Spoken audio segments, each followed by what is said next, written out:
வணக்கம். G3 செய்திகளோடு இணைந்திருப்பது லலிதா கார்த்திக். புதுக்கோட்டை நகரில் முருக பக்தர்களால் வேல் பூஜை நடத்தப்பட்டது. இனி விரிவான செய்திகள். புதுக்கோட்டை மேலராஜ வீதியில் அமைந்திருக்கின்ற 175 ஆண்டுகள் பழமையான நயினாராஜு ஸ்ரீ தண்டாயுதபாணி முருகன் ஆலயத்தில் செவ்வாய் மாலை வேல் பூஜை நடைபெற்றது.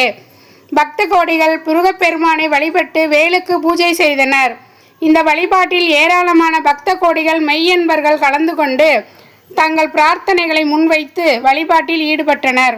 பூஜைகள் முடிந்து எல்லோருக்கும் விழா குழு சார்பில் பிரசாதங்கள் வழங்கப்பட்டது.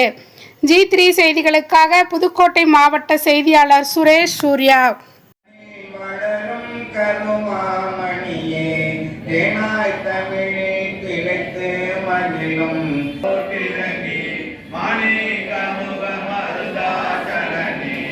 அடிபரவிடும் அடியார் கருளும் சரவணனே செந்தனே முடித்த தவபோதகனே தேவாங்கனியை தினமும் மலையில் ஏடும் குமரா சிவபாடகனே ஓமே